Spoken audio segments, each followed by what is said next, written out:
All right, we're live. Hi everyone, welcome to our MG Shark Talk, and we're here at the Aquarium Pyramid with Greg and Roy, and they are our shark experts. We're actually celebrating Sharky Week here at Moody Gardens, and for those of you who don't know, it's actually Shark University Week, and we celebrate it along with Discovery Channel and kind of educate people about sharks. You know, it's not just the cool factor about them, but learning about them and conservation and all that kind of stuff. So that's what we're going to be talking about today, and covering a bunch of topics. But if you guys have questions, feel free to post them on this page or use the hashtag MGSharkTalk on Facebook or Twitter, and we will try and answer them all live. So we're going to start here right now. Are you guys ready? We're ready. All right. So I'm going to get really basic here. What is a shark? So is it a fish? Is it related to a dolphin, a stingray? What is it? Well, they're cartilaginous fishes. Fishes? Yes, as opposed to bony fishes like, and they are related to stingrays because stingrays are cartilaginous fish as well. Okay. Are they, so there's no relation to dolphins or whales, which a lot of people have asked that question. No, dolphins and whales are mammals. Sharks, rays are primitive fish. Awesome. So tell us a little bit about shark biology. What makes a shark a shark? What makes them different? Well, probably the biggest difference between them and other fishes is their skeleton. They have a soft, cartilaginous skeleton, same thing as your ears and your nose is made of, as opposed to bony fishes, which have a calcium carbonate skeleton like we have. That's probably the biggest difference. And are they cold-blooded or warm-blooded? Mostly cold. Some of the mackerel sharks, like the great whites and the makos and some of the others in that family, can have counter-current blood flow, and it kind of warms your muscles up. Okay. And I heard that sharks have incredible senses. What is this about with their sight and their smell, especially? Well, they're apex predators, so those are heightened, so they can actually hunt down prey in different conditions, dark, turbid waters, with smell, electrical senses. Yeah. So about how many species of sharks are there in the world? A lot. A lot. Probably knows that one. There's over 400. Taxonomy is constantly changing. They're discovering new species. They're also redefining species and sometimes lumping species together. A good example of that is previously there were a couple of different species that were thought to be separate species, like the Lake Zambezi shark and the Lake Nicaragua shark. It was thought that because they were in these isolated freshwater environments that they were completely separate species. What they found is that they're all bull sharks, and bull sharks have a tremendous ability to go into freshwater environments and actually survive long-term in those environments. So over 400 species of sharks, and about the same of rays. And about how many of those are in the Gulf of Mexico? Oh, geez. Gulf of Mexico probably has about 60 or 70 very common species. Wow. And there are a number of others that are more obscure. And the Caribbean tank, about how many species do we have? We have 4 species of sharks and 2 species of stingray. Okay, and what are the species of sharks? Well, we have sand tigers, browns, also known as sandbar sharks. We have 1 Pacific blacktip and some nurse sharks, like you see laying in a little pile right behind us, and a rough-tailed stingray just swam by as well. Awesome. Now, we got an interesting comment on our Facebook page this week, and their basic question is, why are sharks important? You know, why do we need them, and kind of what role do they play in the world? And I know you had an interesting feedback for that. Yeah, I think biodiversity in general is something we need to value. There's a tremendous amount of life on Earth that needs to be appreciated for what it is and the role that it fills, related to everything else. Sharks fill that role of apex predator, And if you pull them out of the ecosystem, you create a really abnormal balance. The populations of all of those normal prey items will shift, and you get all sorts of weird, wacky stuff that happens. If you think about it in the context of the terrestrial world, the apex predators that we commonly try to conserve, like lions and tigers and wolves and polar bears, are filling that same role that the sharks are. Okay, that makes sense. Yeah. So what would you say are the biggest misconceptions about sharks? Because I know there's a lot, and I know Shark Week brings up a lot of them, but what would you say are the biggest? I would say the biggest one is that they're bloodthirsty maniacs. You know, that's probably the biggest disservice that the blockbuster movie Jaws, which is celebrating its 40th anniversary this year, back in 1975, that really created an era of persecution of sharks overall, and there were well-published hunts killing sharks in the environment just to kill them, just to get them out of the environment, because there was this fear, irrational fear, and thought that they were out there trying to hunt us down and kill us. The reality is that very few of the shark species are mammal predators. The most well-known, obviously, is the great white shark. And that shark does pose a risk to humans in its environment. But the vast majority of sharks, the other 390 plus odd species, actively shy away from humans, and they're not at all interested in us as a food source. Yeah. More, Go ahead, please. more people are killed by cows every year than By cows? by cows and by sharks. So That's an interesting point. So do you think those misconceptions do come from movies and maybe like news and those attacks? Well, I think that it all feeds on itself. The sensationalism that comes out of the Hollywood blockbusters transfers directly over to the mainstream media coverage. We have seasonal influxes of more interactions with sharks. We're in their environment more frequently during the summer months. They're in closer proximity to the beaches, chasing the prey items that they're naturally hunting. So statistics are in the favor that you're going to bump into a shark during the summer, and that's typically what happens. The story that is spun around that falls back to us as human beings making up the spin on things. I think we need to be aware of that. Right, and I was going to ask, you know, as animal caretakers, what do you do to combat that and to kind of educate people about, you know, sharks aren't the worst thing ever? Well, I think we take every opportunity to talk to people like we are this week. We've obviously stepped up our interactions and keeper talks and public feedings. We're sort of using that spin that Discovery Channel has developed over time with Shark Week, and we're using it for good. We really are trying to tell the sort of the good side of sharks in the environment and conserving biodiversity. Cool. So I know we kind of touched on the shark attacks, but why do they happen? most of the time it's mistaken identity. As Greg said, usually we're out in the water during the summer. We're swimming in the environment the sharks are in. Sharks are looking for food. You just happen to be in their way sometimes, and a shark will take a bite out of the swimmer rather than thinking it may be a fish or another prey item, and it will lunge and bite at that, thinking that it's a fish. When they realize it's a person, you only let them go, but then also become an attack. Right. Where it's just a mistaken bite. So are there any guidelines, certain time of the day, or, what not to do when you go in the water? I know people have said something about wounds or things like that to just kind of avoid it. Yeah, absolutely. If you step back and realize what the sharks are doing, they're there looking for food items.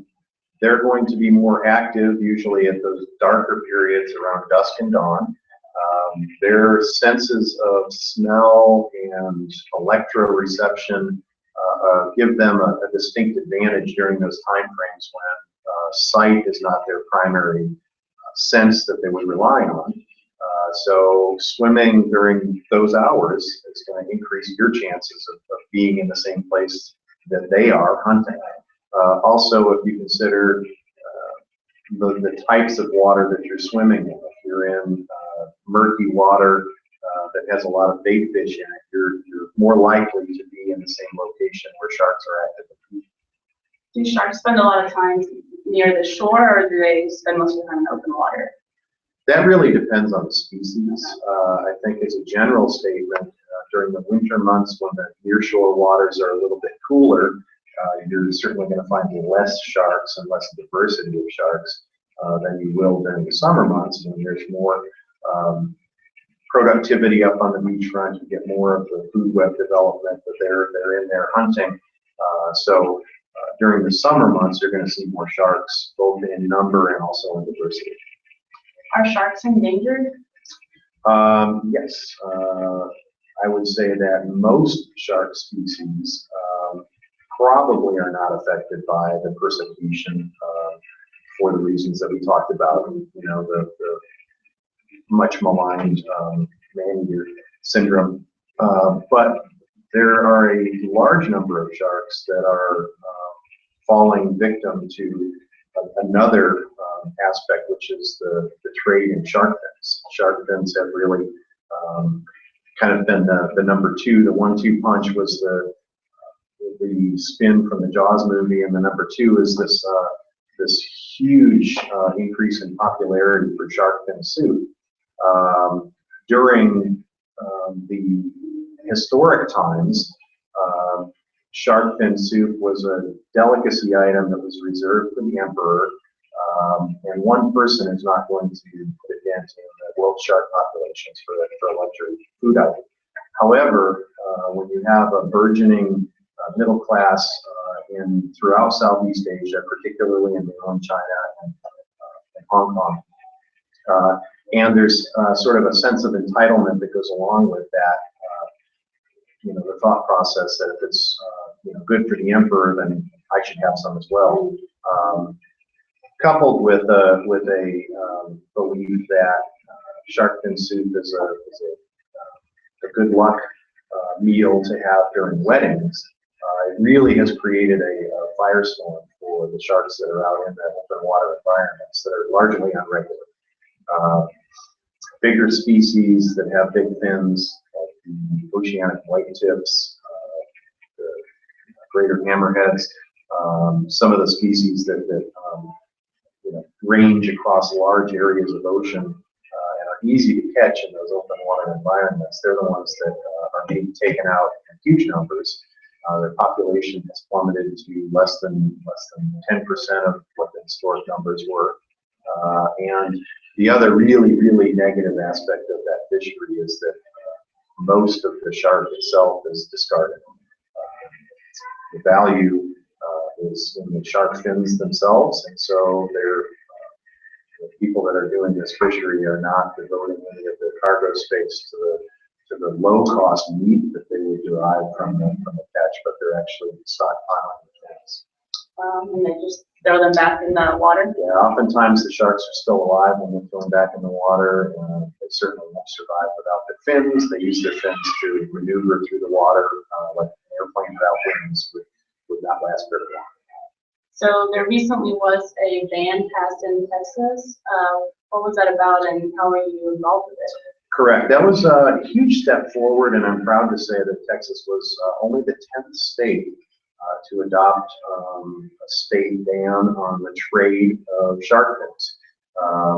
Within the U.S., there really isn't a big trade in the shark fin soup. There's small pockets of areas where there is a demand for it, but for the most part, the trade is derived around fins that are either caught within our coastal waters or our territorial waters and then exported to China and Hong Kong to be processed into shark fin soup. Or even more scary is the transshipping, where illegally harvested fins are coming into our territorial states and then being shipped back out. And we think that there was a huge influx of this type of trade over the last 6 years. Since 2010, Texas went from being less than 1% of the total U.S. export of shark fins to over 50% just in a short 5-year time frame. And our fisheries landings didn't change during that time. So we can't trace where those fins were coming from, but it's most likely that they were coming from illegal, unsustainable fisheries, transshipping through Texas to Asia for that market. Well, congratulations, I know you had a lot to do with that. So yes, we did. A big step. We did. Actually, I didn't mention that. We, as part of the Association of Zoos and Aquariums, we're very concerned about this, and we were able to rally 17 other facilities here within Texas to sign on to a unified letter of support, which then leveraged the lawmakers to push this effort through. All right. I love Shark Week, and I do admit I'm a big fan of the whole air jaws and the whole crazy show, but it seems like Shark Week brings out kind of a intense draw, and people are drawn to sharks, and there's this kind of trend. What do you think people love about sharks so much? And it's mysterious, they don't understand them. It's pretty interesting to see how many people love sharks more than a lot of, it has its own week. Yeah, I think that it's naturally a very sexy subject. I think everybody loves sharks. They're naturally they've got this mystique about them, primarily due to the myths that came about from those movies. Shark Week and its popularity, I think, really came out of the science. I recall early on there was a lot of really good, new, fresh information that was rolled out every year for Shark Week. And for whatever reason, I think they ran out of new information, and now the sensationalized content is I think taking over. Interesting. Well, I'm going to go check if you have any more questions, but we have some shark props that we'd like to show you while I check questions. So.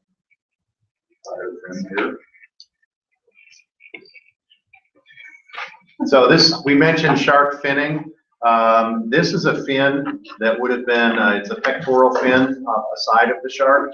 And you can see that it's a very small piece of the actual animal. This looks like it was probably off of like a blue shark or maybe a mako, very fine pectoral fins for swimming fast. And on this shark, which may have been 6 or 8 feet long, 2 pec fins and a dorsal fin and possibly a tail fin were all that were harvested. And the rest of the shark is probably thrown back into the ocean. So that's the trade. And again, this is probably about the weight of a standard letter that you might send. So once you factor in the fact that you're drying this out, the value of the per pound cost for the entire shark really comes down to a very small amount. This artifact is from a bull shark. These are the jaws of a bull shark that have been cut out of the animal and dried open, so you can see how big it is. And that was probably a good, probably 7-8 foot shark at least. And you can see all the different rows of teeth and the jaws. They can have upward of 300 individual teeth, and during a lifetime, a shark will drop these, and the teeth will rotate and grow back up into place, and over a lifetime, they can have 30,000 teeth. And so just really interesting. And, again, this is the cartilage that makes up the shark skeleton along with the harder denticles, which are the teeth. This is a very large denticle. This is actually a replica of a prehistoric shark known as a megalodon. Megalodon is very similar to modern day great white shark, but they got huge. Judging from the size of the teeth that are found, and recreating the jaws for some of these things, the jaws themselves would be perhaps up as big as 6.5 to 8 feet in circumference, in diameter rather, and they're full of these teeth. Also, the teeth themselves, the denticles, are actually modified scales. So the denticles cover the entire outside skin of the sharks, and the denticles that are in the mouth are very similar in derivation to the ones that are on the skin. We have a couple more teeth here. This is a current or a great white that you would find out in the ocean these days, as opposed to the megalodon. You know, this may have been a 12-foot, 14-foot shark, as opposed to maybe a 30-foot or 40-foot. You can see, and this is from a sand tiger, you can see the two different types, the way they catch their prey. Sand tigers have long, skinny, sharp teeth, basically, that capture prey and swallow them whole, whereas great white sharks have serrated teeth that will embed themselves, and then just like teeth on a saw, they'll move their heads back and forth, and they can actually saw through the flesh and the muscle of the animal that they're biting, and that allows them to take off big chunks of flesh and swallow and come back in more. So pretty interesting. So if you see one of our sand tigers swim by, you might see some of the teeth in the jaws of the shark. What I have here is it's called a mermaid's purse. It's actually the egg case of a shark. Sharks have a huge array of reproductive strategies, ranging all the way from egg laying, external egg laying, all the way through live birth. And there's a transition in between there where they actually have internal eggs that hatch internally, and then the pups will emerge from the adult shark. And then there are a whole slew of species that take on that process, but they also have cannibalism inside in utero, inside the mother of the shark, of the mother shark. The pups will actually feed on each other and feed on eggs to get bigger and stronger until they hatch out or born. Here's a couple other examples. Obviously a huge array. We mentioned there's over 400 species of sharks. This is an interesting one. It's a spiral shaped from a horn shark. Usually what happens is they'll lay these externally in the environment. In some cases they have tendrils that they attach these into the reef system and allow the embryo to develop inside of the egg case on the yolk sac.